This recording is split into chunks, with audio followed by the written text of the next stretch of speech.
Bonjour à tous.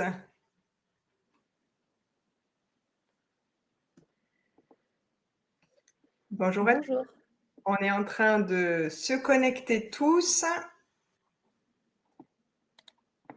On attend de voir si le test de son et de caméra est OK. Simplement, essayez de me dire dans le chat si vous nous entendez bien. En tout cas, à minima, moi, c'est OK, Ariane. Super. Merci pour cette confirmation.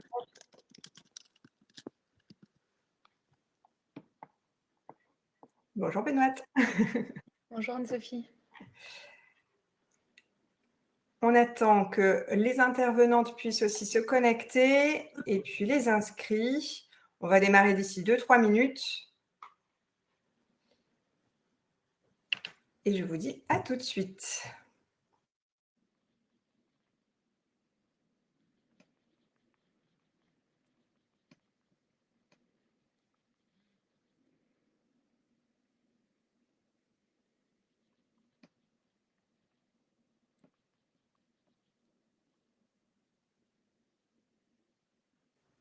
Bonjour à tous. Je réponds à ceux qui commencent à se connecter sur le chat. Je continue de parler pour vérifier que tout le monde nous entend bien.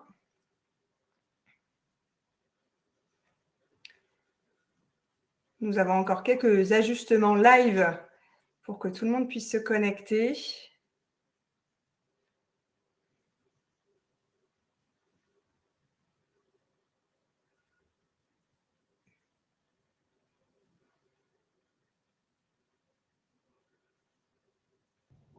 Bonjour. Bonjour Virginie. Bonjour Virginie.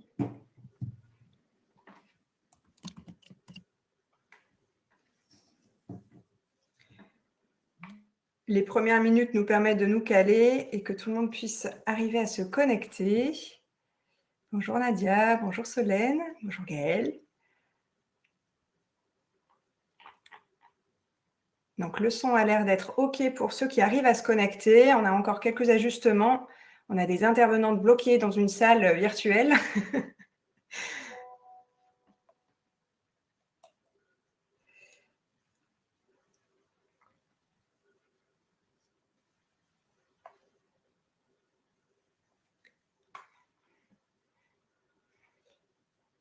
Donc, de notre côté, il nous manque encore Marie et également Emmanuel qui ont un petit blocage. Voilà, c'est comme le train quand on arrive sur une table ronde, il y a toujours un retard de train.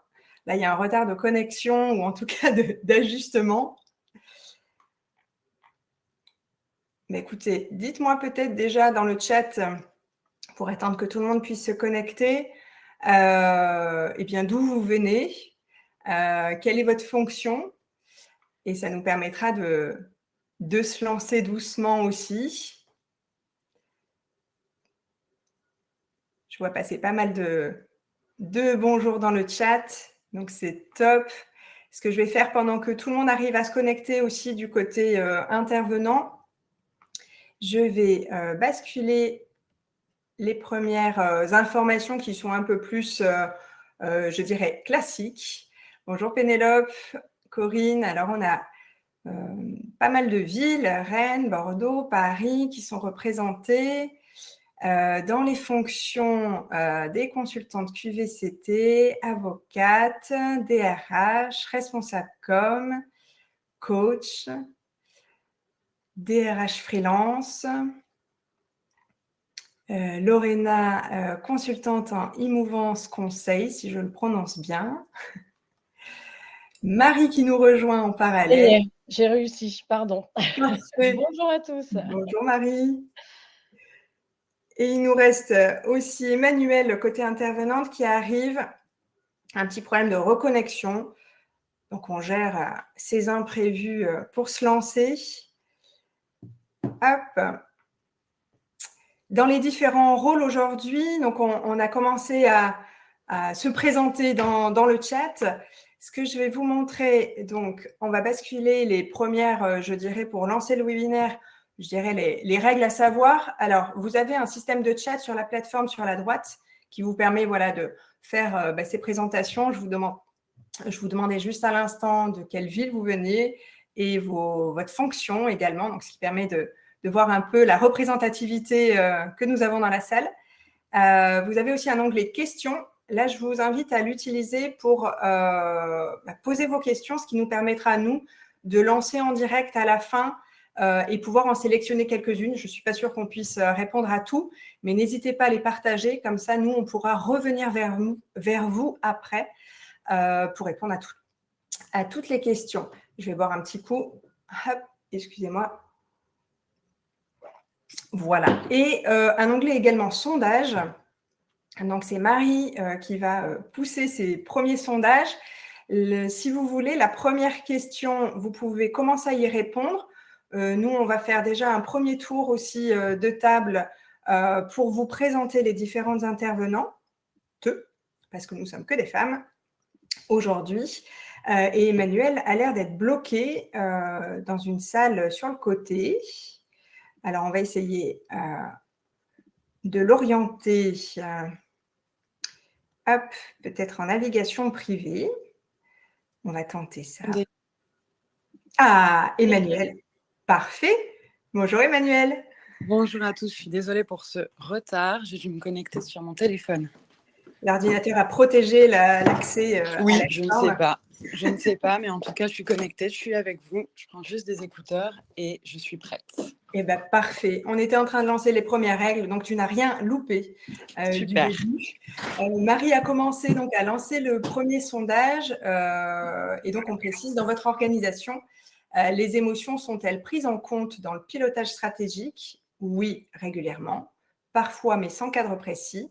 Rarement ou pas du tout.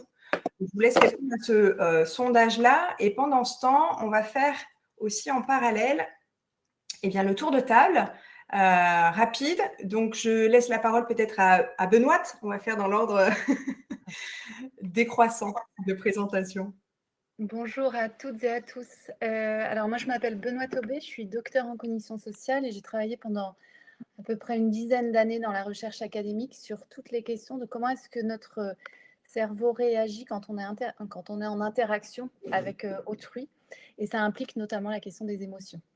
Voilà, et je travaille aujourd'hui pour une agence qui s'appelle CogX, qui est une agence en sciences cognitives appliquées au monde du travail. Et donc, on intervient sur les sujets liés au travail. Donc, j'ai la casquette de scientifique, ce sera plus celle-ci que je vais adopter aujourd'hui, et une casquette de consultante dans les organisations de tout type. Merci Benoît.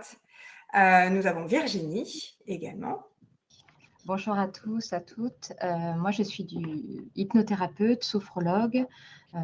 J'ai plusieurs formations à mon actif pour accompagner les gens au quotidien, en cabinet depuis une dizaine d'années et en entreprise également. La grande question qui revient systématiquement, c'est quand même beaucoup la gestion des émotions. Donc, l'idée, c'est de vous transmettre, pour ma part, des tips et des outils pratico-pratiques à utiliser personnellement et à partager le plus possible. Voilà. Parfait, merci Virginie. Et nous avons Emmanuel, est-ce que tu nous entends? Alors, le temps que Emmanuel peut-être aille trouver ses petits écouteurs et la caméra reviendra juste après.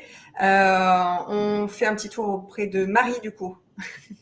Bonjour à tous. En tout cas, je suis très contente d'être là. Merci aux intervenantes et merci à ma co-organisatrice Anne-Sophie.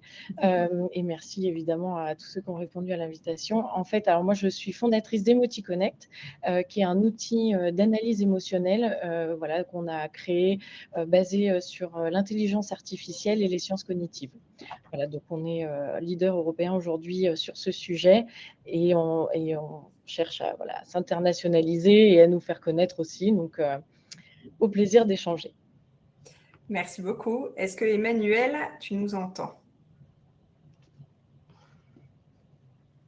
Emmanuel, je pense qu'il est un peu bloqué avec les paramètres techniques. Je vais prendre le relais. Donc, je suis Anne-Sophie Germain. J'ai créé Stratton Boost il y a maintenant pratiquement 2 ans. Mon objectif est de m'appuyer sur mes 16 ans d'expérience en marketing, notamment en stratégie, pour pouvoir accompagner les entreprises à structurer leur marketing, mais je dirais / business, puisqu'il y a des enjeux de croissance et d'intégrer évidemment les émotions. Donc, c'est, je dirais, le point commun que nous avons avec Marie, et c'est pour ça que nous avons monté ce partenariat il y a déjà quelques mois, d'où la naissance de ce premier format EmoTalks, et qu'on a voulu mettre en avant des sujets qui sont parfois un peu grattants, irritants plutôt. Et ça commence par celui-là, avec je dirais un sous-titre des EmoTalks qu'on a nommé « Là où les émotions deviennent stratégie ». Et ce premier thème, donc, où on met en avant la fatigue mentale, la perte de sens, en particulier, puisque ça devient un sujet que l'on entend évidemment de plus en plus autour de nous. Je vois que Emmanuelle n'a pas réussi à se reconnecter, donc j'espère qu'elle va réussir juste après. Juste une petite précision par rapport au sondage. Oui. Sachez que c'est tout à fait anonyme. Donc, vous pouvez répondre de manière complètement spontanée. Il n'y a pas de problème, il n'y aura pas de diffusion des réponses où que ce soit. C'est une base pour nous pour comprendre un petit peu aussi où vous en êtes, vous, dans vos organisations et à titre personnel aussi, ce que vous pensez de notre sujet. Exactement. Alors, du coup, il y a eu un premier sondage, comme indiqué juste avant. Toi, Marie, tu as peut-être vu déjà certains résultats. Il faut peut-être clôturer ce premier sondage, d'ailleurs, pour pouvoir faire apparaître les résultats. Donc, la question, c'était: dans votre organisation, les émotions sont-elles prises en compte dans le pilotage stratégique? Oui, régulièrement. Parfois, mais sans cadre précis. Rarement ou pas du tout. Donc, vous l'obtenez dans le 3e onglet qui est sur la droite, en cliquant sur sondage. Voilà, il y a eu 17 votes pour l'instant, donc si les nouveaux arrivants veulent participer, sachant que là, pour l'instant, le taux de réponse majoritaire, c'est rarement. Donc, Okay.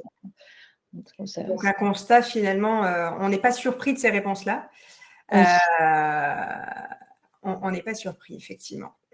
Faut que Emmanuelle, tu as réussi à te reconnecter? Alors, tu n'as pas le son, le micro, pardon. Est-ce que vous m'entendez? Parfait. Oui. Ah, super. Bon, je suis... Voilà, ne bouge plus. C'est ça.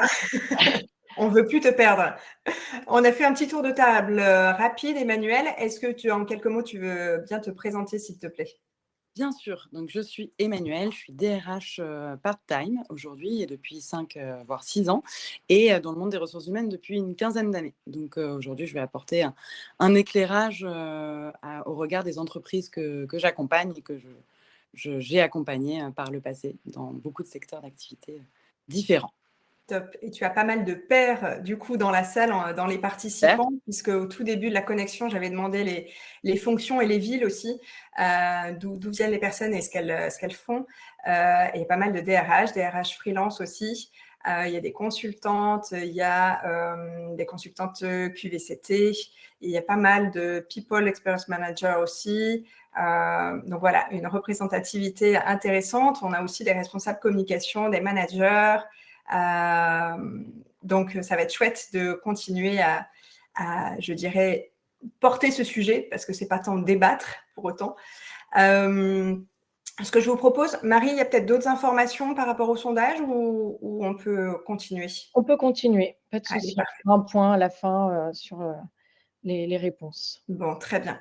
Alors, pourquoi un tel sujet? On va se lancer avec quelques chiffres parce qu'on a voulu effectivement donner un peu de corps à ce webinaire. Nous, le premier constat, effectivement, c'était de se dire qu'on avait une conviction qui était simple, c'était que l'émotion n'était pas un détail, mais c'était vraiment une donnée qui était stratégique, qui pouvait être aussi un levier de performance et de gouvernance. Et que l'idée de croiser nos regards en tant qu'experte était évidemment quelque chose qui nous tenait à cœur, parce qu'effectivement, comme je vous l'expose sur cette slide-là, il y a un salarié sur 2 qui se dit en situation de stress chronique. Donc, on entend beaucoup parler. Et le désengagement coûte plus de 100 milliards d'euros par an à l'économie française, donc c'est des sommes astronomiques. Et derrière, c'est 40% des actifs qui déclarent aussi avoir songé à quitter leur poste entre 2022 et 2024, donc c'est très récent. On a toutes ces notions que l'on nomme de plus en plus de burn-out, de perte de sens. Donc maintenant, on sait que les émotions sont là. Nous sommes tous des êtres humains, donc nous sommes doués d'émotions. Et la question derrière, elle est, que fait-on de ces signaux faibles ? Ce que je vous propose, c'est de continuer peut-être avec Marie. Comme ça, Marie va présenter les objectifs de ce webinaire. Avec plaisir. Alors en effet, le constat, il est, assez alarmant. C'est, pour ça qu'aujourd'hui on se rassemble pour échanger sur, ces sujets. L'objectif du webinaire, c'est de pouvoir vous apporter, des outils par le biais, d'observations et d'expertise de chacune d'entre nous, qui sont différents mais, très complémentaires. De pouvoir ainsi, croiser le regard, et puis échanger avec vous aussi. C'est important que vous puissiez, noter sur le chat, voilà, vos remarques. Le but n'est pas de faire un exposé froid, mais c'est surtout un échange. Voilà, parce que, comme disait Anne-Sophie, on est des êtres doués d'émotions. Donc, plus il y a de partage, mieux c'est pour tout à chacun. Et ensuite, le degré, en fait, on va dire la cible par rapport au webinaire, c'est qu'en effet, aujourd'hui, c'est majoritairement parmi vous des dirigeants, des DRH, mais aussi des opérationnels. Mais ça touche également la vie privée, ça touche les relations qui peuvent être amicales au sein du travail. Voilà, c'est vraiment une dimension qui est très globale. Donc l'idée, c'est de pouvoir allier à la fois une vision scientifique, l'expérience et l'action terrain pour pouvoir faire évoluer cette culture émotionnelle en entreprise et la diffuser au plus grand nombre. Merci beaucoup. Marie, du coup, ce qu'on peut faire, je vais peut-être un petit peu vite, je vais faire je dirais la transition par rapport à ces objectifs. Donc, on sait que du coup, les émotions sont encore perçues aussi comme des problèmes. Et pourtant, elles nous sont évidemment indispensables. Elles peuvent devenir des vrais leviers, comme je le disais juste avant. Mais la question derrière, elle est comment s'en saisir ? Maintenant que nous avons posé, je dirais, le contexte, les enjeux, on va passer au terrain. Et concrètement, que vivent les RH et les collaborateurs au quotidien face à cette fatigue mentale, cette perte de sens ? Et là, je vous propose qu'Emmanuel, tu puisses partager ton regard. Merci Anne-Sophie pour le passage de micro virtuel. Que tout le monde m'entend bien, en tout cas si vous m'entendez, tout le monde doit m'entendre. Alors du coup par rapport à ce sujet très important, ce que j'observe moi principalement, plutôt parce que là ce qu'on me demande c'est mon regard un peu terrain et de la réalité vraiment RH avec les entreprises avec lesquelles je travaille et les collaborateurs que j'accompagne. Principalement face à la santé mentale, moi j'observe peut-être deux grandes choses, c'est que soit les entreprises en fait n'ont pas encore pris conscience, et ça c'est bien dommage, de l'importance d'allier la performance avec ce bien-être. Et là c'est une problématique un peu plus long terme on va dire. Soit dans le deuxième cas, les entreprises investissent, mais dans ce cas-là, on fait face souvent à un paradoxe. Un paradoxe RH, c'est que les outils existent pour soutenir les collaborateurs. On a du coaching qui est mis en place, que ce soit individuel ou collectif. Pardon. On a des ateliers, des formations, des accompagnements qui sont proposés. Mais dans la réalité, on a des dispositifs qui restent assez peu utilisés.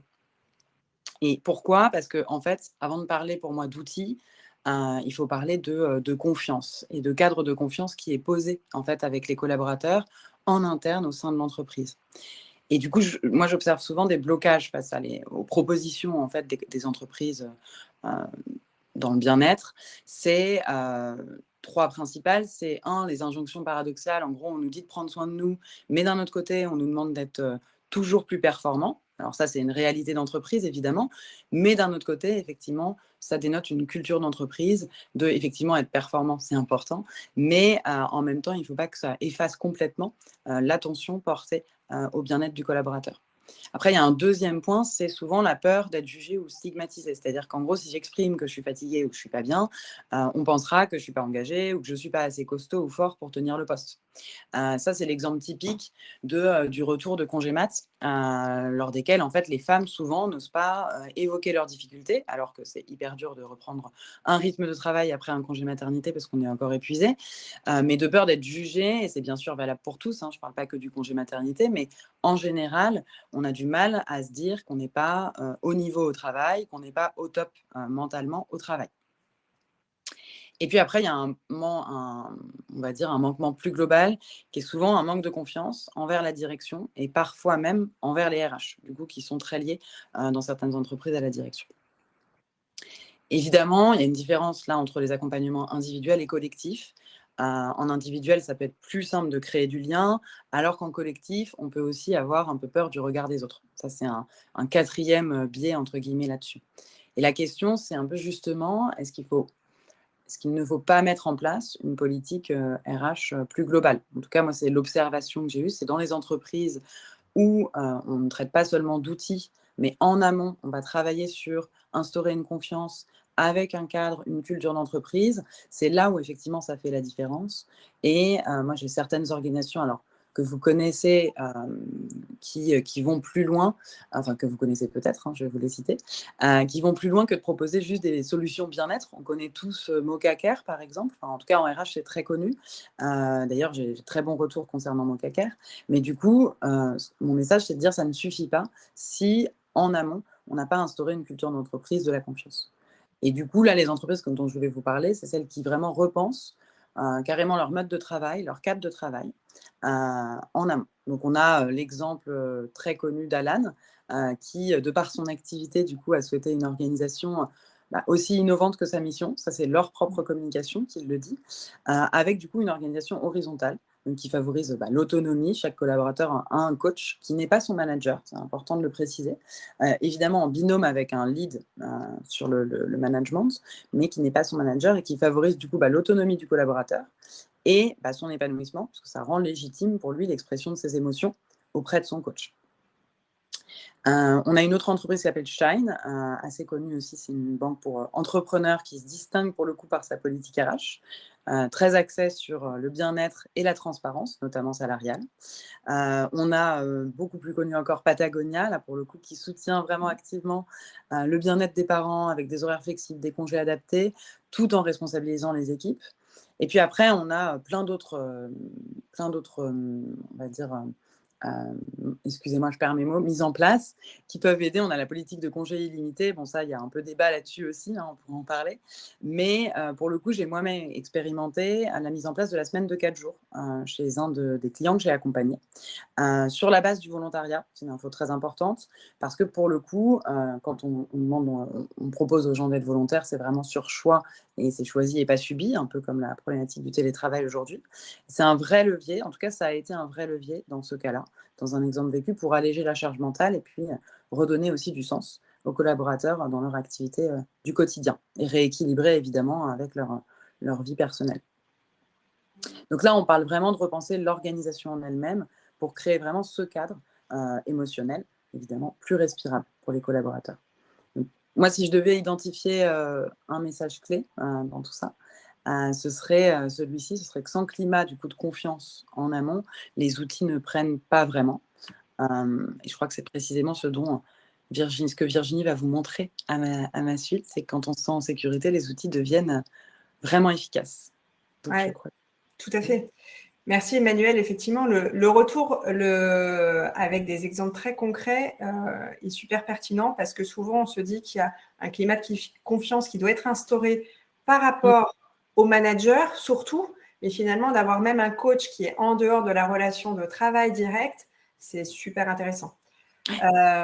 Merci pour ta vision du terrain et on voit bien évidemment que sans climat de confiance, les outils restent lettres mortes. Maintenant, parlons d'outils pratiques. La transition était pratiquement faite par Emmanuel, donc j'ai rien à rajouter. Virginie, on te laisse évoquer tes sujets sur ces parties-là. Merci beaucoup Emmanuel, Anne-Sophie. En effet, moi quand je reçois les gens au cabinet, il n'est jamais trop tard. Malheureusement, ils attendent vraiment de plus en pouvoir. Vous l'avez sûrement tous vu, soit dans votre vie personnelle, soit professionnelle. On donne tout le maximum, tout le monde fait de son mieux, et c'est quand vraiment ça craque que malheureusement on se retrouve à demander de l'aide. Parfois, voilà, l'état va se manifester par des somatisations dans le corps. J'ai rencontré par exemple une RH qui était en conflit de valeurs, qui a fait un Takotsubo. Il y a des fibromyalgies, etc. Enfin, c'est très complexe en fait de récupérer quelqu'un qui a déjà attendu trop longtemps, mais tout est possible. Donc en effet, en entreprise, moi j'interviens très peu parce que en collectif, il y a le regard des uns et des autres, et surtout si je fais un atelier de sophrologie collectif, si la hiérarchie est présente, ça va bloquer tout le monde. Si la hiérarchie n'est pas présente, on peut avoir des réactions qui sont plus scolaires, à rigoler, ricaner, etc. Donc, je privilégie vraiment l'accompagnement individuel parce que chacun est complètement libre d'exprimer tout ce qu'il a besoin d'exprimer. Alors, je reste dans le pratique. Moi, je suis là pour ça. Je voudrais juste vous partager une métaphore déjà très importante qui marche pour décomplexer, rassurer les personnes. Et j'espère que ça vous parlera à vous. Les gens que je reçois en cabinet, et vous en particulier, on est beaucoup dans le cérébral, dans le mental, dans le contrôle de tout, du travail, des émotions, etc. Donc, en fait, le principe, c'est d'expliquer qu'on est fabriqué en plusieurs parties. Il y a le mental, je l'appelle le boss.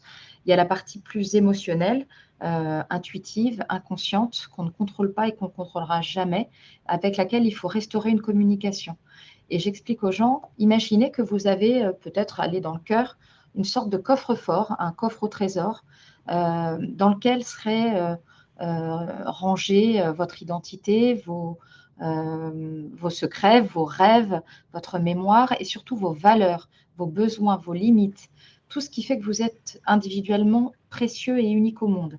Donc ce coffre-fort, il est tellement important que le boss qui est occupé à bien faire sa checklist et sa to-do list tous les jours ne peut pas gérer ça au quotidien.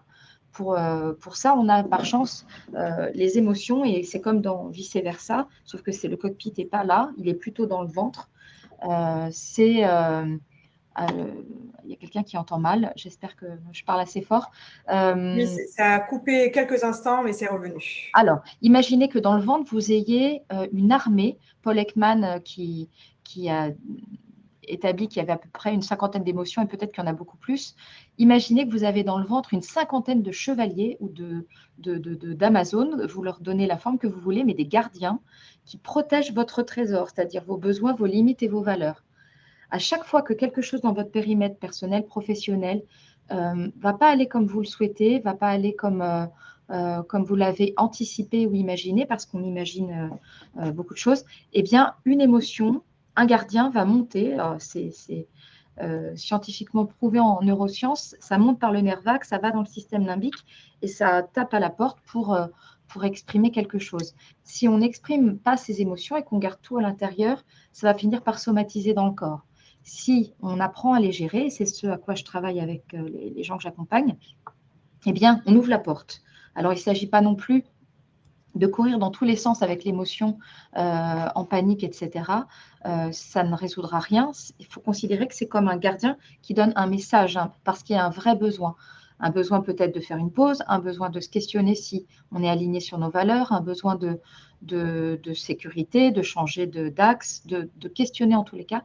Donc, nous, on va travailler sur les croyances, sur les valeurs, etc. Donc, voilà, je voulais vous expliquer ça. Ce que je dis aux gens, c'est il faut que le boss accueille le gardien en disant « Ok, il se passe quoi? De quoi tu as besoin ?» Et à ce moment-là, on travaille sur ça. Je vais vous donner, après cette métaphore, gardez-la. L'émotion, du coup, n'est pas un ennemi, mais un gardien qui vient nous aider à mieux comprendre ce qui se passe pour nous à cet instant-là, à cet endroit-là, dans cet environnement-là professionnel. Et du coup, une émotion n'est pas un problème, même si c'est dérangeant. Elle n'est pas là non plus pour les autres. Elles ne sont pas exprimées en vrac pour tout le monde. Sinon, c'est comme si on avait de la semoule dans la bouche et que quand ça déborde, ça sort en vrac. Les collègues, la hiérarchie n'a pas le mode d'emploi ni le même langage. Donc, c'est important d'être en capacité pour notre cerveau, notre boss, de discuter avec l'émotion quand elle se manifeste et quand elle vient. Je vous donne une astuce très facile, mnémotechnique à retenir. On va dire un sujet par doigt. Quand vous sentez qu'il y a quelque chose qui monte, une émotion qui monte, ça peut être en réunion, ça peut être en codir, ça peut être dans des situations où on ne peut pas se permettre justement de les exprimer ou de les ressentir comme ça en live. La première chose, ça va être le pouce, c'est le plus costaud, ça va être de vous ancrer, de mettre bien les pieds à plat, de décroiser tout ce que vous pouvez parce que sinon, on ne pourrait pas fuir ou se battre. La réaction au stress, c'est la sidération, la fuite ou l'attaque. Donc, on décroise tout et on s'ancre. On se sent solide, bien assis, bien… Voilà. Premier doigt. Deuxième doigt, la vision. Mettez-vous en vision panoramique ou périphérique. C'est comme quand on conduit. Comme ça, on a une ouverture de champ qui est bien plus large. Et c'est très sécurisant pour le subconscient parce qu'il voit des portes de sortie. Où on focalise son attention de manière très, même si c'est temporaire, sur des choses qui sont jolies, parce qu'on ne va pas fermer les yeux en réunion ou en interaction avec quelqu'un. Donc, on regarde quelque chose qui peut nous apaiser. Quand il s'agit de préparer des gens pour faire des discours devant des très grandes assemblées, je vais les encourager à regarder les personnes qui font des yes set ou à faire comme au théâtre, à regarder tout au fond en imaginant quelqu'un de bienveillant. Peu importe, la vision est très importante. Donc, en priorité, la vision panoramique. Troisième doigt, ça va être la respiration abdominale. Vous connaissez probablement la cohérence cardiaque. Il y a des outils plus simples. On n'a pas besoin d'avoir des bulles ou des applications spéciales. Des applications. Ça se fait tout à fait naturellement avec la respiration au carré, par exemple. J'inspire, je reste le même temps plein, j'expire par le nez et je reste à vide. Donc, la respiration au carré, cette respiration abdominale, elle est extrêmement importante quand on est stressé parce que c'est vraiment la meilleure alliée qui permet de redescendre à un niveau plus correct. Quatrième doigt, très important, la bande-annonce. La bande-annonce, c'est justement la communication avec l'émotion. Si je me dis ça ne va pas le faire, bah, ça ne va pas le faire. Si je me dis je vais pas y arriver, ça va mal se passer, la bande-annonce, elle est fondamentale. On ne va pas voir un film dont la bande-annonce n'est pas sexy. Donc, il faut vraiment se faire une bande-annonce qui nous motive, qui nous stimule. Par chance, si jamais, et c'est complètement OK, une émotion vient nous dire « Oh là là, j'ai peur de ça, j'ai cette échéance, je ne vais pas y arriver ». Par chance, si vous vous dites « Mais je vais tout faire pour que ça marche » ou « Mais j'ai les outils » ou « J'ai déjà fait ça », je vous garantis que le « mais » efface la négation. Notre cerveau ne retient pas ce qui est négatif, mais ce qui est derrière le « mais ». C'est comme ça. Ça efface, on garde surtout ça. C'est très aidant de pouvoir recadrer une bande-annonce quand elle est négative. Donc, je récapitule, il y a l'ancrage, la vision la plus large possible, la respiration abdominale et une bande-annonce positive. Peut-être que vous connaissez, on a un GPS, un vrai GPS dans la tête. Ça s'appelle le système réticulé activateur et ça canalise notre attention. Si je tape dans mon GPS une adresse où je n'ai pas envie d'aller, ben, c'est comme à vélo. Si je regarde dans le trou, je vais dans le trou. Donc, là, vraiment, je vous encourage à vous dire ce que vous voulez, à vous répéter. Même si on n'y croit pas, on fait comme si et ça va vraiment mieux. Et là, le dernier doigt, une phrase comme ça, cadeau que je vous pose, et vous allez l'intégrer après. Mes valeurs écrasent mes peurs. Je vous encourage à faire les choses en étant connecté à votre valeur la plus importante. Quand on est connecté à une valeur, ça peut être la générosité, l'altruisme, la justice, la liberté, peu importe. Je vous invite à chercher pour vous ce qui a le plus de sens. Quand on est connecté à une valeur et qu'on se met en mode mission, ça écrase et ça balaye les craintes et les croyances. Et ça, ce n'est pas moi qui le dis, c'est de la programmation neurolinguistique, c'est Robert Dills. Les valeurs écrasent les peurs. Voilà. J'espère ne pas avoir été trop bavarde. Je vous partagerai des outils plus pratiques encore tout à l'heure. Tout à l'heure. Merci beaucoup Virginie. Effectivement, c'est des clés hyper concrètes. Moi, je retiens les valeurs effacent les peurs. Écrase les peurs. Écrase. Carrément. Carrément. Carrément. Merci beaucoup. Pour aller plus loin, j'ai envie de dire qu'on va pouvoir prendre encore un pas de recul avec la science. Qu'est-ce que la recherche nous apprend sur la fonction des émotions, leur place en entreprise aussi. Et je vais laisser la place et la parole à Benoît. Merci beaucoup Anne-Sophie, c'était très intéressant d'entendre Emmanuel et Virginie intervenir. Alors c'est à différentes échelles parce que j'entendais plutôt Virginie sur la question de l'individu, de la gestion émotionnelle et ça va assez résonner à ce que je vais raconter. Mais Emmanuel qui parlait plus à une échelle de prendre en compte les émotions, mais à une échelle plus globale. Et c'est pareil, je trouve que l'approche est intéressante, c'est un peu ce qu'on défend aussi. En fait, quand on parle, je voulais revenir un peu sur la question de la définition des émotions. Qu'est-ce que c'est que les émotions? Parce que souvent, c'est un peu confondu avec l'humeur, avec la fatigue, etc. Les émotions, elles ont une définition qui est très claire. C'est plutôt une espèce de... L'émotion, elle est plutôt soudaine. C'est plutôt un événement qui vient déclencher une réaction qui va être soudaine, qui va être relativement intense. Et qui va en fait faire un espèce de pic. Alors tout le monde a déjà ressenti des émotions, qui va faire un espèce de pic et puis après qui va s'apaiser un peu. Et donc on est doté en tant qu'humain, en tant que primate humain, je dirais, on est doté d'un certain nombre d'émotions qui sont communes aux animaux, donc telles que la joie, la peur, la dégoût, la colère, la surprise, par exemple. Alors dans les entreprises qu'on observe plutôt, le dégoût, on n'observe pas trop, mais on observe plutôt toutes les émotions qui sont liées à la colère, à la peur, à la joie. Ce sont 3 émotions. Souvent, on oublie aussi les émotions positives. Les émotions positives, elles sont importantes aussi parce qu'elles permettent de faire du partage émotionnel, de pouvoir partager, ouais, c'est ça, les événements, les réussites avec ses collègues. Et donc, elles sont importantes aussi à célébrer, entre guillemets. Donc, on a ces émotions-là. Et après, on a des émotions qui sont plus humaines, enfin, qui sont plus associées en tout cas aux humains, qui sont de l'ordre de la culpabilité, de la honte, etc. Donc, qui sont liées à la question de la relation sociale avec l'autre. Et en fait, ces émotions, elles sont évidemment individuelles, c'est-à-dire chaque individu ressent des émotions. En tant qu'humain, on est tous dotés de ce système émotionnel. Et donc, on a ce système émotionnel, en fait, lorsqu'il réagit, il manifeste aussi à l'autre, quand on a peur ou quand on est en colère, il peut manifester aussi une certaine vulnérabilité. Et donc, au travail, on n'a pas le droit d'être vulnérable. Et donc, ce tabou des émotions au travail, hein, nous, on l'entend tous les jours dans les organisations, mais je pense que vous aussi, la question des émotions, c'est ah bah oui, non, mais là, on va pas tomber dans l'émotionnel, ça n'a pas sa place au travail. Sauf qu'en fait, en tant qu'humain, c'est pas parce qu'on met un pied dans la porte du bureau ou un pied au travail que finalement tout notre système émotionnel s'arrête de fonctionner.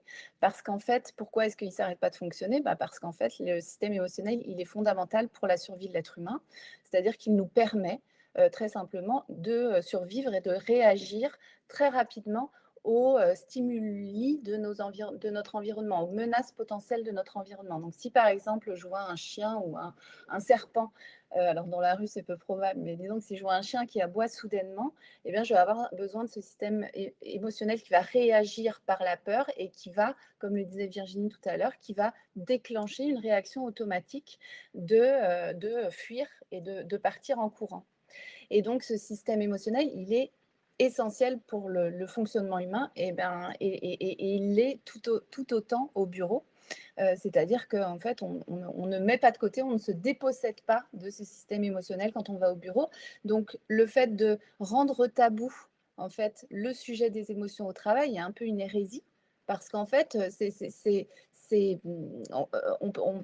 un système qu'on ne peut pas, enfin, le fonctionnement émotionnel, il est nécessaire au fonctionnement humain. Si on ne l'avait plus au travail, on ne pourrait pas fonctionner correctement. Donc, c'est un peu, voilà, c'est un peu un espèce de paradoxe. Et finalement, donc, voilà, je voulais faire un point sur le fait que ces émotions, elles sont différentes de l'humeur, d'accord? L'humeur, c'est quelque chose qui va être un peu plus diffus, hein, le matin, des fois, on voit des collègues qui arrivent au bureau qui ne sont pas forcément de très bonne humeur, mais ça, c'est pas de l'émotion, c'est un espèce d'état, en fait, un peu plus diffus qui se manifeste. Et pourquoi est-ce qu'elles sont importantes à prendre en compte, ces émotions? C'est que on sait que au niveau du travail, les émotions principales qui se manifestent, alors on va avoir de la joie, donc qui sont des moments importants à partager parce que ça permet de souder les équipes. Quand on a, par exemple, une réussite, des fois, on a souvent tendance à négliger en fait le moment de célébration de cette réussite, alors même que ça permet en fait de faire un partage émotionnel positif et donc de souder les collègues entre eux. Mais l'émotion qu'on a aussi très souvent, c'est la question de la colère. Alors, la colère, ça paraît être fort, mais ça se manifeste, cette colère se manifeste souvent par au départ, c'est des incompréhensions, des tensions qu'on peut ressentir dans le corps, des petites phrases un petit peu qui sont dites de manière un petit peu stricte ou de manière un petit peu tendue. Et en fait, on a rarement des conflits, alors ça peut arriver, hein, mais on a rarement des conflits ou des manifestations de colère très très fortes. Mais par contre, la colère, elle se manifeste au travers de plein de micro-comportements, de tensions que l'autre est en capacité de détecter, parce qu'on est très fin à détecter le fonctionnement humain. Et ça peut créer des tensions entre les individus. Et ces tensions-là, qui au départ sont juste un petit grain de sable, une petite tension, mais quand c'est multiplié par une fois, deux fois, trois fois, si on ne va pas chercher la cause de pourquoi est-ce qu'en fait on a une tension qui se crée entre des individus ou au sein d'une équipe ou entre des équipes ou avec des partenaires, etc. Si on ne va pas chercher la cause, finalement, ces tensions, elles vont revenir de manière régulière et ça va finalement, à terme, potentiellement, créer du conflit. Et donc là, ça devient réellement problématique. Et donc finalement, enfin, nous, ce qu'on essaye de défendre un petit peu, c'est l'idée de dire c'est important d'aller sélectionner la bonne stratégie individuelle pour réguler ses émotions, parce qu'on a tout un tas de recherches sur mais Virginie est bien plus experte que moi à ce niveau-là, mais on a tout un tas de recherches qui montrent en fait quelles sont les stratégies de régulation des émotions qui fonctionnent, et notamment la question de la suppression des émotions ne fonctionne pas du tout. C'est-à-dire que quand vous avez une émotion forte, l'idée de dire j'étouffe cette émotion, ça, on sait que ça ne fonctionne pas en fait, parce que ça risque d'exploser beaucoup plus fort derrière. On n'a pas d'apaisement en fait de l'émotion. Donc d'où l'importance en fait de savoir, d'apprendre à réguler ses émotions, notamment par exemple en réinterprétant la situation et en permettant de mettre un sens à ce qu'on vient d'observer. Mais ce qu'on défend également, en plus de ces stratégies individuelles, c'est vraiment d'avoir une vision culturelle des émotions. Et ça rejoint un peu le propos d'Emmanuel tout à l'heure, c'est-à-dire de dire finalement, même si l'émotion, elle est individuelle, elle est propre à chaque individu, ça ne veut pas dire qu'on ne peut pas les prendre en compte collectivement. Et donc, ça ne veut pas dire qu'on se met tous autour de la table pour traiter l'émotion de l'individu. Ça veut plus dire comment est-ce qu'on fait en tant que manager, en tant que directeur, directrice d'organisation, en tant que RH, comment fait-on pour faire en sorte que la fameuse confiance dont parlait Emmanuel, qui nous, dans notre jargon, s'appelle la sécurité psychologique, en fait. Comment est-ce qu'on fait pour que les émotions ne soient pas supprimées systématiquement au travail, mais qu'il y ait des espaces, en fait, des espèces de bulles de discussion, de régulation de ces émotions. Et donc, c'est comment est-ce qu'on aménage, je ne parle pas forcément physiquement, mais même en termes de temps, comment on intègre finalement dans le quotidien de travail l'importance de la régulation des émotions, de savoir exprimer à l'autre aussi quel est le pourquoi j'ai été agacée par ce qui s'est passé. Et effectivement, tout ça nécessite d'avoir quand même une certaine sécurité psychologique, parce que si on ne l'a pas, en fait, si on craint des répercussions négatives, parce qu'on va avouer soit une vulnérabilité, soit on va venir, c'est délicat de venir reprocher quelque chose à quelqu'un, c'est un feedback qui est très délicat à faire. Eh bien, si on craint des répercussions négatives, forcément, on ne va rien dire, donc on va supprimer l'émotion, et donc potentiellement, derrière, soit on va finir par, on a des organisations dans lesquelles on voit des collectifs, et c'est pas une personne, hein, mais des collectifs qui, à force de ne pas exprimer, sont un peu dans l'évitement, parce que l'organisation ne pousse pas à finalement permettre la régulation des émotions. On va avoir des profils de personnes, ou des ensembles de personnes qui vont finalement être dans l'évitement Et donc, le fait d'être dans l'évitement, enfin, la suppression de l'émotion fait qu'on va être dans l'évitement, puis petit à petit, on devient moins motivé, puis petit à petit, on n'a plus envie, et puis en fait, on est un peu désengagé, puis il y en a marre, en fait. Et puis, et la conclusion, parfois de l'extérieur, c'est qu'on va dire, ah ben finalement, bah voilà, ici, il n'y a personne qui est motivé, enfin, les personnes ne sont plus motivées. Ben, en fait, oui, c'est sûr qu'on acquiert des schémas qui font qu'au bout d'un moment, ce qui se manifeste, c'est une moindre motivation. Mais la question à se poser, c'est est-ce qu'il n'y a pas une gestion à prendre au niveau de l'environnement de travail. Voilà, donc finalement, mon propos me semble-t-il, va dans le sens et de celui de Virginie et celui d'Emmanuel, c'est que les émotions, elles ne s'arrêtent pas à la porte du bureau, elles sont importantes à prendre en compte. Ça ne veut pas dire qu'on a besoin de faire un étalage émotionnel de sa vie privée, c'est absolument pas le propos, mais ça veut dire que quand il y a des émotions qui se manifestent, notamment négatives, eh bien, il est important d'aller rechercher les causes de ces émotions-là pour permettre d'éviter qu'elles ne se réitèrent en permanence. Si on ne va pas travailler les causes, et pour travailler les causes, il faut aller regarder généralement l'organisation du travail. Parce que si je suis agacée par un collègue qui ne m'a pas rendu dans les temps mon travail, c'est probablement parce que lui aussi est en surcharge de travail et donc peut-être en fatigue mentale et donc n'a pas eu le temps d'envoyer. Donc, il faut revoir aussi la question de l'organisation globale du travail. Donc, on ne peut pas être dans une gestion uniquement individuelle. Bien sûr, elle est importante, cette question-là, parce qu'on a besoin d'aide, mais elle doit être aussi collective. Oui, c'est très juste. Merci Benoît. Effectivement, évidemment, les émotions ne peuvent pas être laissées à la porte de l'entreprise. Maintenant, de quelle manière on va pouvoir les rendre visibles, mais aussi mesurables, presque, j'allais dire, acceptables et pilotables. Pour le coup, il y a des vrais enjeux derrière, puisque les émotions, on le sait, c'est aussi un signal business, qu'il soit interne ou externe à l'entreprise, qu'il faut pouvoir décoder parce que quand il y a de la fatigue, du désengagement ou des départs silencieux, tout ça, ce sont des signaux faibles. Et je vous propose, je vais passer la main à Marie qui va évoquer justement ces éléments-là et aussi partager des exemples très concrets d'outils d'analyse parce que de quelle manière on va pouvoir s'en emparer de ces informations. Je te laisse prendre la suite, Marie. Merci beaucoup, merci à toutes. C'est vrai que ça arrive à point nommé par rapport aux différents constats que vous avez exposés. Nous, en fait, le travail qu'on a réalisé avec Emoticonnect, c'est de pouvoir créer un outil qui, à aucun moment, ne remplace l'humain. C'est pas du tout ça. C'est de pouvoir comprendre, grâce à l'évolution de la technologie, un petit peu plus en précision comment les personnes s'expriment de manière émotionnelle et notamment sur le web, les réseaux sociaux qui sont aujourd'hui des terrains de jeu terribles.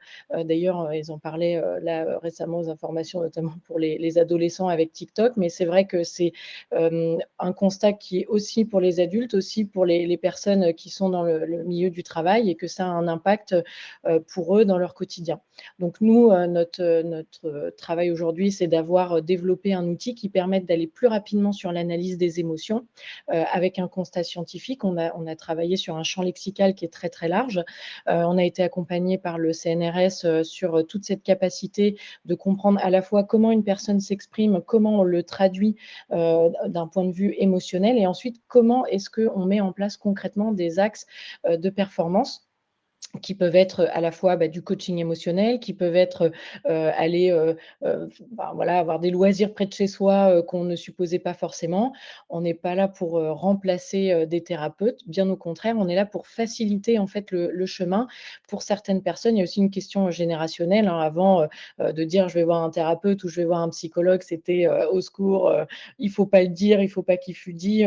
Aujourd'hui, la France est quand même le premier pays consommateur d'antidépresseurs. Donc, il est peut-être temps de faire quelque chose et de pouvoir, en tout cas, transmettre les signaux émotionnels qui sont aujourd'hui, en effet, des signaux faibles, mais que nous, dans notre quotidien, on constate comme des signaux forts parce qu'on a de plus en plus d'entreprises qui nous disent, voilà, on a un vrai problème d'absentéisme, on a un vrai problème d'arrêt maladie qui se poursuivent les uns après les autres, on ne sait pas comment régler des soucis. Même, on parlait des femmes tout à l'heure avec le sujet de la maternité. C'est vrai que ça, c'est un véritable sujet et que parfois les dirigeants ne savent pas comment l'aborder, ni même en parler, parce que ça peut être mal perçu. Mais en fait, non, ce sont juste des liens humains et que la verbalisation, comme tu disais, Benoît, c'est indispensable et que nous, notre travail, c'est de pouvoir simplifier en fait ce cheminement.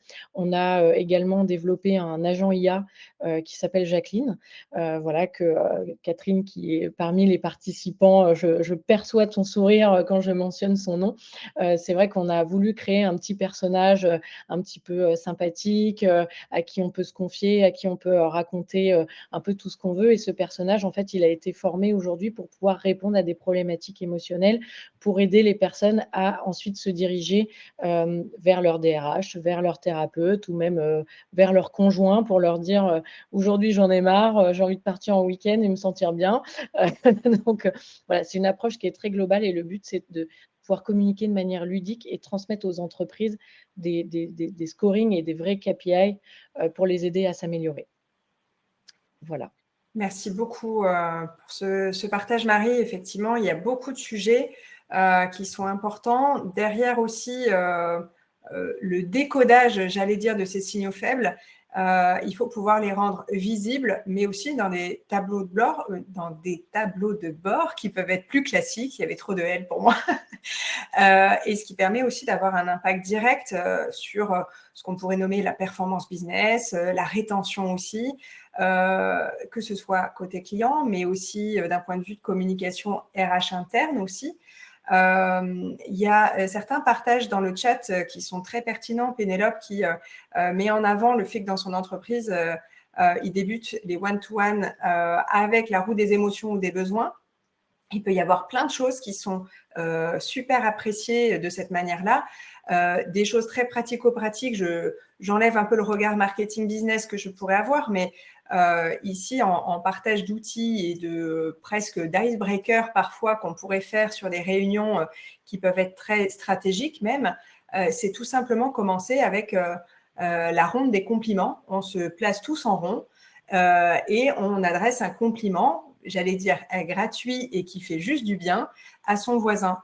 Et ça permet aussi, en termes de régulation émotionnelle, de redescendre parce que parfois, on n'apprécie pas notre voisin direct ou une personne du CODIR avec qui on a beaucoup d'animosité. Mais le fait de chercher un compliment, on arrivera toujours à aller vers l'autre et ce qui permet aussi après, d'un point de vue performance, productivité, etc., évidemment, on va pouvoir aller plus loin et se servir vraiment de ces émotions pour arrêter de dire que notamment les émotions négatives doivent être rangées au placard parce qu'en fait, tout ça, ce sont des signaux qu'il faut aborder. On n'est pas à l'heure, je vous le dis, je ne vous cache pas. On a abordé pas mal de sujets aussi les unes après les autres. Ce que je vous propose, c'est de lancer quelques questions un peu en mode table ronde, sans avoir forcément un support derrière pour vous, pour que vous embarquiez avec nous aussi sur ce regard qui peuvent être croisés. La première question qui me vient à l'esprit, juste une petite coupure par rapport aux questions qui peuvent être dans le chat. N'hésitez pas à les mettre dans l'onglet questions, comme ça c'est plus facile pour nous de les retrouver. Il y en a quelques-unes qui sont passionnantes, il va falloir qu'on fasse un zoom dessus. Donc, on les garde pour après. Petit aparté aussi, pardon Anne-Sophie, je te coupe pour les personnes qui doivent partir. Sachez qu'on vous transmettra le replay cet après-midi. Donc, si jamais, voilà, et puis vous pourrez nous communiquer vos questions par la suite, il n'y a pas de souci. Voilà. Évidemment, parce qu'on risque de déborder un petit peu, mais voilà, on voit que le sujet passionne pas mal de personnes, donc on va le gratter un petit peu plus loin. Donc, sur cette table ronde, effectivement, la première question qu'on aurait à se poser, c'est pourquoi on devrait intégrer l'émotion à la stratégie d'entreprise. Donc, avec une vue un peu plus haute, est-ce que, Emmanuel, tu as peut-être des éléments de réponse sur cette question? Il manque le micro. Parfait. Ah non, attends, le micro, tu viens juste de le recouper. Si tu veux, je peux commencer à répondre à la Allez, question vas-y, en lui transmettant après le… le passage de micro. Tout à fait, tout à fait. En fait, nous, de ce qu'on observe, parmi les analyses, qu'on réalise, à la fois sur la captation, sur les réseaux sociaux, enfin sur tout ce qui est expression écrite, et même ce qu'on pourrait, intégrer avec, les enquêtes, qui sont réalisées parmi les collaborateurs, soit sur les entretiens annuels, soit, biannuels. C'est qu'en fait, il y a un véritable besoin, de communiquer et de transmettre, et surtout de les aider à verbaliser et comprendre, en fait. Pourquoi est-ce que l'impact de leurs émotions parfois qui sont, des émotions, qui sont des bagages de vie, qu'ils n'ont pas forcément, intégrés. Pourquoi est-ce que ça a un impact dans leur vie quotidienne? Un exemple, où je pense que beaucoup de personnes sont passées par là, faire des crises d'angoisse avant d'aller au travail parce qu'on a une réunion très importante et qu'on a peur d'avoir oublié une slide ou faire une faute d'orthographe parce que la pression du manager, elle est, trop importante. D'avoir la possibilité aujourd'hui de communiquer auprès du manager en disant: «Bah, voilà, il y a un climat quand même assez anxiogène. Peut-être qu'il y a au sein de l'équipe, des axes d'amélioration à mettre en place». Ce qui évite en fait au salarié d'aller voir son patron qui lui fait peur. C'est un exemple un peu stéréotypé, mais bon, c'est vrai que c'est quelque chose qu'on rencontre assez souvent. Ça permet, voilà, de faciliter la transmission d'informations pour après, mettre en place, concrètement, des actions sur place pour détendre l'atmosphère, faire appel à des personnes, comme Virginie, par exemple, qui vont donner des tips, et aider de manière individuelle et aussi le collectif. Et c'est vrai qu'aujourd'hui, c'est un véritable besoin dans tout type d'entreprise qu'on ne retrouve pas forcément. Voilà. Emmanuel, je ne sais pas si tu as réussi à brancher ton micro pour répondre la suite. Ouais. Surtout qu'il y a une autre personne qui avait posé une question, Anne, Goulet-Barnier, voilà, sur les coachs des émotions, par rapport à ce que tu disais, Emmanuel, c'est dans quelles entreprises qu'on retrouve ça? Ah, bon. Écris-le sur le chat si tu y arrives. Pauvre Emmanuel, la technologie n'est pas avec toi aujourd'hui. On te laisse effectivement, Emmanuel, peut-être tester. N'hésite pas à nous couper si ton micro revient. Et peut-être, Benoît, est-ce que tu as un partage aussi, un retour sur l'intégration, l'émotion dans la stratégie?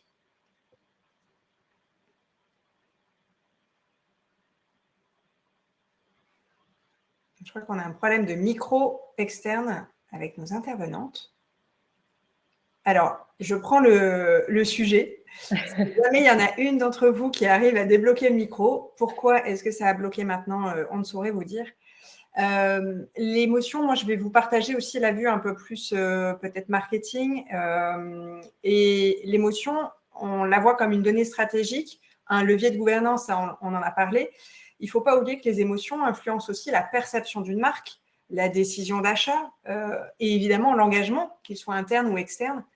Il y a des cas concrets, moi, que j'ai pu voir aussi, où l'impact d'une approche plus émotionnelle, même pour des clients qui sont des gros industriels en photovoltaïque, pour ne pas nommer précisément une entreprise, quand j'aborde une stratégie avec un focus émotionnel sur un discours, du wording, une campagne spécifique, une refonte d'un outil, d'un site web ou un repositionnement, à chaque fois, c'est ce qui fait mouche et qui se dit, OK, en fait, là, souvent, le constat, il est qu'on oublie d'intégrer ces messages émotionnels dans la stratégie au global.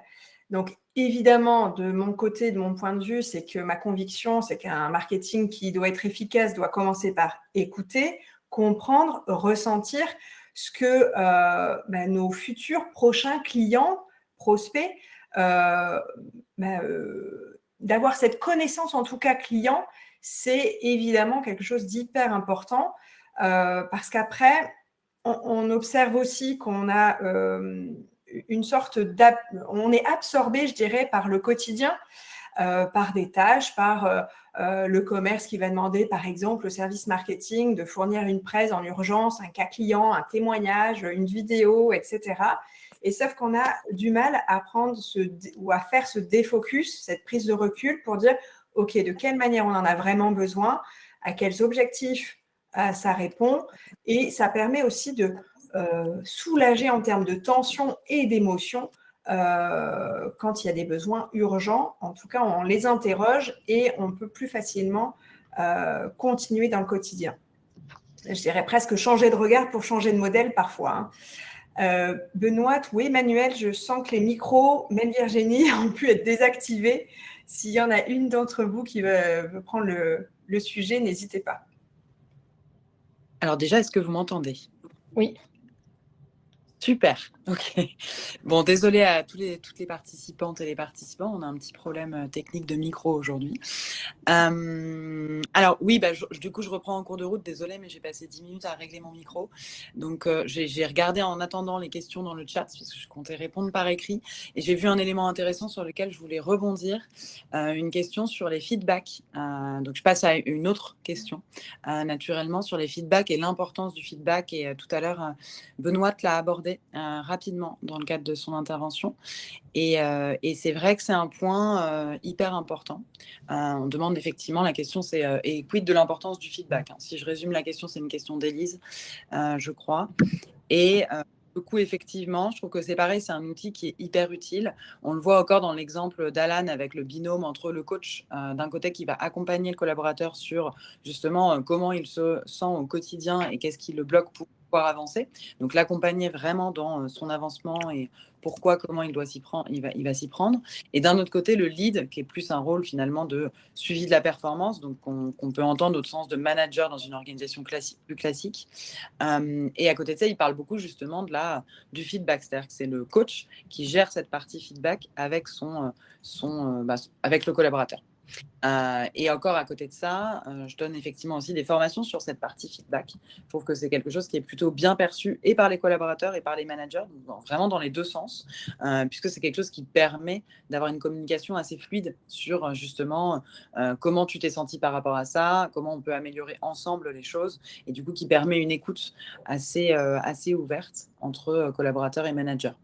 À côté de ça, encore une fois, j'en reviens au constat que je faisais tout à l'heure, c'est que si on met en place uniquement, on se dit aujourd'hui qu'on met en place du feedback, mais que derrière, ce n'est pas suivi par une culture d'entreprise un peu plus globale, et c'est pour ça que je parlais beaucoup de collectivité, c'est que pour moi, ça dénote une culture d'entreprise qui doit être de base axée sur la confiance. Parce que faire un feedback, ça dépend aussi du degré de confiance qu'on va avoir dans le collaborateur, dans le manager, dans le N+1, N-1, peu importe, mais en tout cas à qui on fait le feedback, pour le recevoir et pour en faire un qui soit complètement, on va dire, honnête et transparent.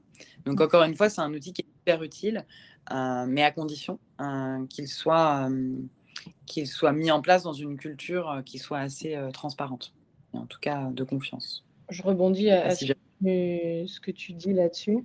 Le sujet aussi, pourquoi est-ce que nous, on a développé EmotiConnect, c'est qu'en effet, le côté feedback, quand les personnes s'adressent directement à leur entreprise, bien souvent, le côté honnête n'est pas à 100% par peur d'avoir des représailles, quelles qu'elles soient.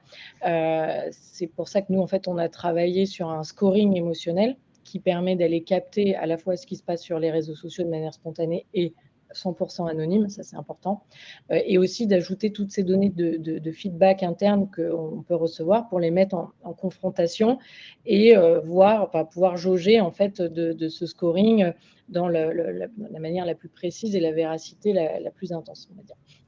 Et ensuite pouvoir diriger en effet vers des personnes qui aident concrètement à améliorer la situation. Oui, ça devient finalement aussi un outil qui est transformateur. Ça me fait penser tout à l'heure, Virginie, à des outils. Tout à l'heure, tu parlais des outils d'analyse émotionnelle aussi en cabinet, quand tu travailles sur les besoins, les croyances limitantes. Tu as peut-être des outils très pratico-pratiques à nous partager. Je vois que le temps est un peu compté, donc je pense que ça peut être bien d'avoir 5 minutes à prendre sur ces outils très pratico-pratiques. Déjà, il y a une question sur ce sujet de Lorena un peu plus haut. C'est exactement ça. On n'est pas formé à la gestion des émotions. Déjà pour soi, alors en effet, gérer les émotions des collaborateurs ou de la hiérarchie, ou peu importe le niveau ou la strate, ça décuple la complexité. C'est-à-dire que si on ne gère pas pour soi, gérer celle des autres, ça paraît encore plus complexe. Ce que je peux conseiller, c'est déjà de se former pour comprendre comment on fonctionne et que ce n'est pas un problème d'avoir des émotions. aucune n'est mauvaise. Il y a plein même de livres pour les enfants. Enfin, moi, j'aime bien partager tous ces outils parce que je trouve qu'on devrait former tous les gens autour de nous à communiquer avec nos émotions pour comprendre notre besoin et comprendre que quand l'autre s'exprime, c'est pas contre nous, c'est pour lui. Donc, ce que je propose, c'est aussi de différer l'interaction. Tant que l'émotion est là, c'est pas parce qu'on va monter là qu'on va résoudre quoi que ce soit. Se dire que l'autre a un besoin, c'est pas contre moi, c'est pour lui qu'il réagit comme ça. Et en restant là, l'autre va progressivement forcément redescendre. Et si ça ne redescend pas, bah, on diffère et on s'éloigne. C'est comme ça que ça ne peut pas fonctionner si deux émotions fortes communiquent. Parce qu'on n'est plus dans la communication, mais dans l'expression de quelque chose qui n'est pas conscient, qui n'est pas mental. Donc, ça ne sert à rien de chercher à exprimer quelque chose. C'est un peu le langage, vous voyez, quand on crie, c'est le langage des bébés qui n'ont pas le vocabulaire, qui n'ont pas les mots, qui n'ont pas la rhétorique ou les arguments. Donc, ça n'amène à pas grand-chose au final. Donc, différer une communication. Je ne sais pas si c'est le moment de vous partager un outil que moi j'appelle le spaghetti. Ce n'est pas du tout un nom protocolaire de Sophro ou quoi que ce soit. Ouais, mais n'empêche que, grosso modo, vous prenez un temps pour vous. Vous pouvez même le tester. Si c'est en public, on ne fait pas la tête, mais on fait tout le reste du corps. On ferme les yeux si on peut, sinon on fixe un point devant soi. On prend une grande inspiration gonflant le ventre et la poitrine pour prendre le plus d'air. On va bloquer la respiration et on va contracter très, très fort tous les muscles. Très, très, très, très fort en se répétant dans la tête, soit je tiens, je tiens, je tiens, je contrôle, je contrôle, je contrôle, ou je maîtrise, je maîtrise, je maîtrise. Et on serre très, très, très, très fort tous les muscles en se répétant quelque chose. Parce que sinon, c'est que du sport, c'est plus de la sophrologie ou quelque chose qui réconcilie le corps et le mental. Et quand on ne peut plus tenir, on va souffler en relâchant les muscles et en se disant cette fois-ci, le contraire, je me détends, je lâche prise, ou je me fous la paix, ou quelque chose qui vous parle à vous, hein, vous utilisez vos mots. Et vous répétez ça 3 fois. Je peux vous garantir que vous redescendez dans un état d'énergie qui est bien plus simple. C'est comme si ça donnait une bande-annonce au corps, au mental, aux émotions, à toutes les parties de nous, parce qu'on est plein de parties différentes et certaines qu'on ne contrôle pas. Mais là, ça fait vraiment redescendre le truc en se disant, eh ben, ouais, c'est plus cool quand je me détends. Et je pense que c'est quand on a fait ça qu'on peut aller parler. Avant, c'est compliqué. Parce qu'avant, on est trop dans l'émotion et c'est comme si le gardien dont je vous parlais tout à l'heure, c'est lui qui s'exprimait. Bah, je suis désolée, mais dans une entreprise, c'est génial d'écouter tous les collaborateurs. Et peut-être que le vigile, il a un truc à dire, mais c'est quand même le boss qui doit décider de ce qu'il fait, de ce que le vigile lui a dit. Voilà. Ouais, super exemple concret. Pourquoi le spaghetti? Je ne sais pas, moi j'imagine un spaghetti. Ça passe de tout dur à tout mou quand tu cuis. Et après, une fois qu'il est cuit, il est relâché. Voilà, c'est ça. C'est une métaphore. Autrement, je vous partagerai vous partagerez un lien. Je vous encourage à regarder un TEDx de Amy Cuddy qui a fait un travail incroyable sur justement la posture et comment, par la posture, on peut également mieux gérer nos émotions. C'est très important parce qu'en 2 minutes, si vous prenez une posture d'alpha, et je ne dis pas mâle parce qu'on s'en fout que ce soit un mâle ou une femelle, mais d'alpha quand on est assis, donc en imaginant être un animal fort, parce que les animaux les plus forts, ils sont plutôt calmes et posés. On appelle ça la force tranquille. Donc imaginez pendant 2 minutes, prenez 2 minutes pour imaginer que vous êtes un animal alpha. Et si vous êtes debout, vous prenez une posture plutôt comme ça, soit les poings, soit les mains, et les jambes ancrées dont je vous parlais tout à l'heure, et vous fermez les yeux en imaginant que vous êtes un super-héros. Et cet exercice-là, pendant 2 minutes, vous pouvez le faire au travail, vous pouvez le faire avant de partir quand il y a une journée importante. C'est quelque chose de très body language, ouais, c'est ça. C'est vraiment très important parce qu'elle l'explique mieux que moi et je ne vais pas perdre de temps. En fait, ça fait baisser le cortisol et monter la testostérone. C'est extrêmement puissant, c'est-à-dire qu'il n'y a pas besoin de faire des trucs de fou. Si vous faites ça, vous êtes dans une meilleure dynamique. Et je crois fondamentalement, on parlait de l'individuel et du collectif, je suis convaincue que quand on travaille sur soi, on change l'interaction avec les autres forcément. Parce que si on est dans une posture d'être en tri sur soi, d'être mal en tri, et on se replie sur soi, et on n'est plus connecté aux autres. Et vous vous souvenez, on se souvient tous des profs qu'on a pu avoir qui étaient mal, qui n'étaient pas bien dans leur job ou quoi. Ils ne communiquaient pas, il n'y avait pas de lien. Et on était dans le jugement et on était dans l'opposition. Alors que toutes les personnes qui sont passionnées comme il y en a plein aujourd'hui, et je suis vraiment ravie de participer avec des personnes aussi motivées et passionnantes que ça. Mais quand on est vraiment sincère et généreux, eh bien, ça se perçoit et l'interaction, elle change également. Benoît parlait des émotions positives. Ben, je crois vraiment que quand on est positif, c'est communicatif. Voilà, j'espère que j'ai été Ouais, synthétique. tu as raison. Et je pense que tu peux passer le bâton, le micro virtuel aussi à Benoît. Tu as peut-être une réaction par rapport à tout ce qu'on vient de se dire et un regard. Ouais, peut-être juste un mot. On a parlé beaucoup de l'accueil des émotions, la régulation des émotions, les techniques, les outils, etc. Et je pense qu'il y a vraiment un élément qui me semble aussi important à souligner, c'est vraiment la recherche des causes. C'est-à-dire que pour moi, les réactions émotionnelles, elles sont des symptômes. Et donc, donc, si on veut calmer les symptômes, si on veut faire en sorte que l'organisation aille mieux, si on veut faire en sorte que l'organisation soit plus efficace, fonctionne mieux, soit plus fluide, eh bien, il faut rechercher les causes de ces symptômes et de pourquoi ils se manifestent. Et donc, d'où l'importance de travailler à l'échelle organisationnelle et culturelle. C'est d'une part de pouvoir faire en sorte que ces émotions s'expriment sans que ça explose, pour permettre de ensuite pouvoir aller identifier les causes.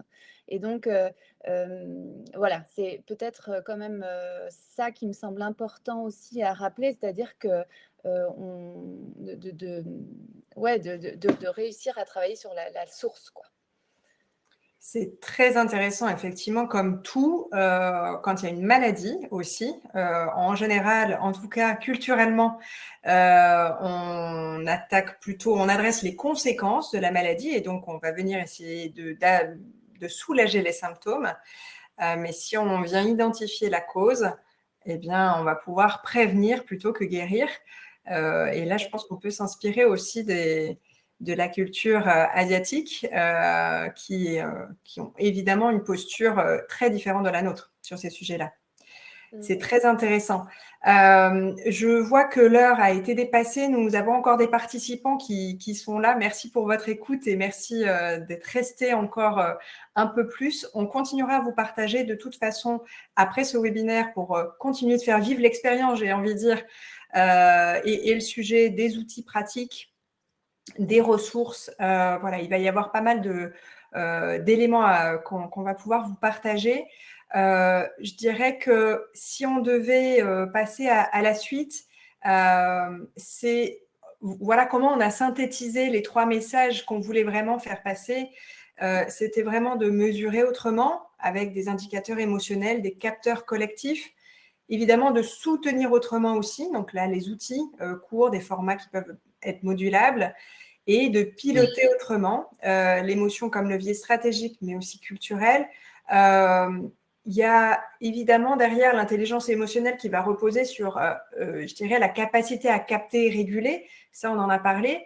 Si tout à l'heure, Virginie nous partageait des outils et des métaphores qu'on a tous appréciées, si on en utilisait une dernière qui est peut-être plus mécanique, en prenant l'exemple d'une voiture et en faisant le parallèle avec les émotions, si la peur est le frein, la tristesse va être l'embrayage, la colère, l'accélérateur. Il ne faut pas oublier la culpabilité qui peut être aussi un correcteur de trajectoire. Et après, on va s'interroger, c'est Virginie qui faisait aussi le relais de l'information de Benoît avec la joie, les émotions positives. La joie, elle est plutôt le carburant dans le moteur et en plus, elle est contagieuse. Donc, il faut en user et en abuser. C'est un peu ce que j'aime dire. Est-ce que donc évidemment après, donc il y a le replay, les ressources, on en parlait ensemble. Marie, je te laisse peut-être donner quelques éléments aussi par rapport à ces ateliers que l'on forme, enfin que l'on créé en binôme pour donner quelques éléments supplémentaires aux participants.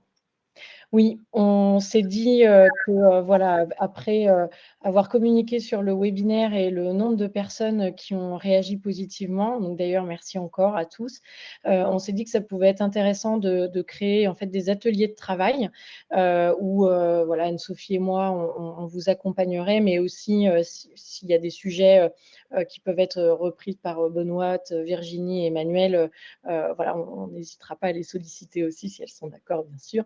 Le but est de pouvoir vous aider à voilà, cartographier les émotions de votre organisation, avoir un diagnostic qui soit complètement personnalisé, vous aider à construire en fait une stratégie d'amélioration et puis pouvoir suivre en fait l'évolution de votre positionnement émotionnel, à la fois avec des outils techniques sur lesquels qu'on a abordé ensemble aujourd'hui, mais aussi sur un savoir-faire de terrain avec Anne-Sophie pour voilà, vous aider à mettre en place un plan d'action et surtout améliorer la situation émotionnelle de votre entreprise parce que grâce à ça, bien évidemment, ça fait une hausse de chiffre d'affaires, de bien-être, de recrutement. Ce n'est qu'une croissance positive. Voilà, donc on voulait vous Exactement. proposer ça.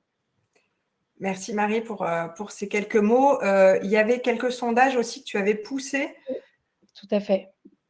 Il y a, donc je vous laisserai répondre. Encore une fois, ils sont anonymes, mais ça permet d'avoir de la donnée aussi et de savoir voilà, quels sont votre avis, votre positionnement, quelle est la cause principale de la fatigue mentale en entreprise. C'est intéressant d'avoir votre avis aussi sur ces sujets-là. Donc, n'hésitez pas à répondre. Nous, on aura des données brutes sans avoir vos noms, etc., mais au moins des pourcentages qui nous permettent de guider pour la suite aussi. Je pense qu'on a répondu un peu au fur et à mesure à pas mal de questions. Il y en avait une dernière qui m'avait interrogée, notamment sur les retours, la partie internationale. Voilà, c'était Camille. Alors, je ne sais pas si Camille est encore dans la salle virtuelle. À un moment donné, Camille disait, vous avez pas mal parlé de confiance au départ. Quand on est dans un environnement international dans lequel la confiance ne se base pas sur les mêmes éléments, par exemple les supports d'Erin Meyer, par exemple, il est parfois difficile de travailler la confiance à plusieurs vitesses. Donc, si vous avez des conseils à ce sujet, je suis preneuse. Peut-être, Emmanuel, je te vois tilter et je pense que dans certains environnements internationaux dans lesquels tu as pu, toi, intervenir, tu as peut-être des clés à partager là. Et là, pardon, je te coupe à moitié, mais Non. La question clé, c'est la culture pour moi. C'est que du coup, effectivement, dans un environnement international où tu as différentes cultures, et pas culture d'entreprise, mais du coup, juste le milieu culture, enfin, pas le milieu, mais le pays, la culture propre au pays et à la nationalité, pour le coup, effectivement, la confiance ne se base pas sur les mêmes critères, comme ce qu'a dit d'ailleurs Camille dans sa question. Donc pour moi, c'est à adapter. Après, il n'y a pas de baguette magique pour instaurer un climat de confiance. Ça ressort surtout, comme l'ont cité tout à l'heure, je crois Benoît et Virginie, mais en tout cas, la confiance se base aussi sur un climat de sécurité. C'est-à-dire où on se sent effectivement légitime de partager ses émotions. Ouais, Benoît, je crois que tu voulais aussi intervenir. Oui, peut-être pour compléter aussi par rapport à ce que tu dis, Emmanuel, en fait, nous, on travaille beaucoup sur tout ce qui est psychologie interculturelle, et donc avec des cultures différentes. Et donc, quand on est dans des cultures qui sont différentes, l'idée première, c'est déjà de pas avoir de jugement hâtif, en fait, sur le pourquoi quelque chose est fait à un moment et d'essayer de se poser la question de pourquoi l'autre, qui vient d'une culture différente de la mienne, l'a fait. Et peut-être que les raisons ne sont pas les mêmes, parce que les interprétations qu'on va faire un peu spontanées sont probablement erronées vu qu'on n'a pas les mêmes codes de réflexion. Et la deuxième chose, c'est qu'il y ait des espaces de connaissance, d'interconnaissance qui soient possibles. C'est-à-dire que les débuts de réunion, quand on discute avec l'autre, d'aller questionner en fait délicatement, avec finesse un peu, mais questionner un peu, aller connaître l'individu, aller connaître sa culture, se renseigner à côté, essayer de comprendre un peu les codes de l'autre pour pouvoir, et donc faire preuve d'empathie, pour pouvoir mieux communiquer derrière. Et ensuite, vous pouvez ajuster vos comportements quand même plus facilement, parce que vous n'allez pas changer ni vous, votre culture, ni l'autre, la culture, mais en tout cas, mieux s'ajuster ensemble. Ouais, c'est très 100% juste. aligné. Merci. Marie, est-ce que tu avais noté peut-être quelques questions dans le chat qui sont passées dans les mailles du filet, entre les mailles du filet? Il y en a une du coup que j'ai noté, que je vous ai dit tout à l'heure sur le coach d'émotion. Donc voilà, on a répondu à la question. De toute façon, on va partager le replay. Oui. Donc s'il y a d'autres questions qui viennent par la suite, surtout n'hésitez pas à partager aussi le replay à d'autres personnes. Je sais qu'on m'a écrit en off pour me dire qu'ils allaient partager à d'autres réseaux qui pouvaient être intéressés par le sujet. Donc on va vous envoyer aussi la présentation avec dessus nos liens vers LinkedIn. Et du coup, on va lancer d'autres épisodes des Emotalk. Le prochain, ça sera donc en partenariat avec le magazine Be a Boss sur un sujet qui peut intéresser pas mal de personnes. Voilà, c'est travailler après 50 ans entre fatigue invisible et potentiel inexploité. Nos partenaires ont lancé notamment une box qui s'appelle Les Vieux Schnocks pour aider en fait les plus de 50 ans soit à aborder les quelques années qui les rapprochent de la retraite. Je dis quelques années parce qu'on ne sait pas exactement encore comment ça va se passer. Peut-être beaucoup. Voilà, le chemin. Et aussi, quand on est en reconversion professionnelle et qu'on a plus de 50 ans, en fait, après 50 ans, on est considéré comme des seniors dans le milieu professionnel, ce qui fait un peu mal au ventre quand on sait que dans la vie personnelle, on est senior je considère à plus de 80 ans, mais voilà, c'est un sujet qui est assez large et qui peut être intéressant pour certains.